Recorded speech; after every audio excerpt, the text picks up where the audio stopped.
پہلے یہ ہوتا تھا کہ جوڈیشری غلط فیصلے کرتی تھی، اب یہ ہے کہ جوڈیشری فیصلے نہیں کرتی، اور مجھے بہت افسوس کے ساتھ کہنا پڑتا ہے صرف یہ نظر آ رہا ہے کہ پاکستان کے اندر سیاسی نظام کو پنپنے نہیں دینا۔ مجھے نہیں پتا کہ پاکستانی ریاست نے دیوالیہ ہوئی ہے یا نہیں ہوئی، لیکن عوام جو ہے وہ دیوالیہ ہو گئے ہیں۔ سب کمپرومائز سیاسی جماعتیں تھیں جنہوں نے عوام کے لیے کبھی نہیں سوچا، نہ ججز کا احتساب کیا، نہ جرنیلوں کا احتساب کیا۔ جب بھی جوڈیشری کے اوپر اسٹیبلشمنٹ نے حملہ کیا، ہم نے حامد خان صاحب کی سربراہی میں ہم ان کے ساتھ کھڑے ہوئے ہیں۔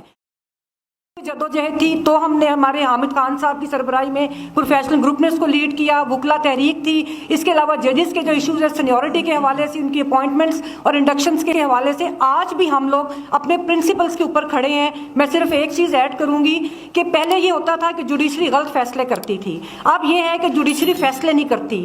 اور آپ نے دیکھا کہ 4 ماہ سے خواتین، معصوم شہری اور جو سیاسی ورکرز ہیں ان کی بیلز کو انہوں نے ڈیسائیڈ نہیں کیا، اور اب ہمیں پھر پتہ چلا ہے کہ ان ایف آئی آرز کے اندر ایڈیشن کر کے تو دوبارہ ان کے اوپر انہوں نے انٹیروگیٹ یا انویسٹیگیشن ان کے اوپر شروع کی۔ اس کا مقصد یہ ہے کہ ان شہریوں کو جو کیونکہ بیلز کے ڈیسیژن کا وقت آ رہا ہے تو اس کو مزید پرولونگ کیا جائے۔ اسی طرح پاکستان کی تاریخ میں جو خواتین سیاسی ورکرز کا جذبہ ہم نے اب دیکھا، اور جس طرح خواتین کی شمولیت تھی اس کو ڈسکریج کرنے کے لیے جو کیا جا رہا ہے اس میں جوڈیشری برابر کی شریک ہے۔ اور مجھے بہت افسوس کے ساتھ کہنا پڑتا ہے کہ صرف یہ نظر آ رہا ہے کہ پاکستان کے اندر سیاسی نظام کو پنپنے نہیں دینا۔ ضیاء اللہ کہتا تھا کہ آئین 12 صفحوں کی کتاب ہے، اور اب ہمیں نظر آتا ہے کہ وہ 12 صفحے بھی انہوں نے غائب کر دیے ہیں۔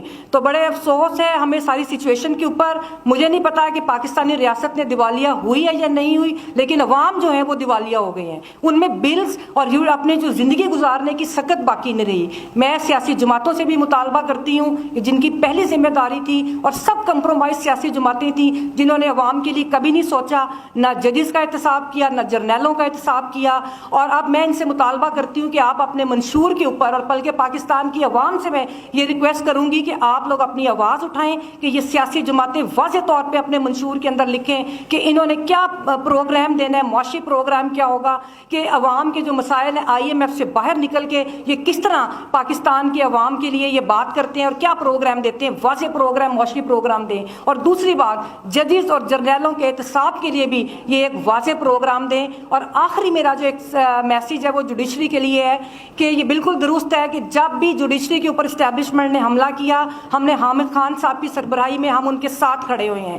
لیکن آپ نے دیکھا کہ جوڈیشری کے لیے بڑی مثالیں موجود ہیں، بہت انٹیگریٹی والے ججز ہمارے جوڈیشل نظام کا حصہ رہے ہیں۔ کارنیلیس صاحب تھے، جسٹس کارنیلیس تھے، ان کے بعد جو کے ایم سمدانی صاحب تھے، رستم کیانی صاحب تھے، ان لوگوں نے کبھی اسٹیبلشمنٹ سے کمپرومائز نہیں کیا۔ اور آخر میں آپ نے دیکھا جسٹس وقار سیٹھ صاحب تھے۔ تو اس لیے اگر یہ چاہتے ہیں تو ہمت کریں، پوری قوم ان کے ساتھ کھڑی ہے، وکلا تو کھڑے ہی ہیں، پروفیشنل گروپ تو ہمیشہ اصولوں کے ساتھ کھڑا رہا، اور ہمارا نعرہ مزاحمت ہے، اور ہم آخری وقت تک اپنی مزاحمت کو جاری رکھیں۔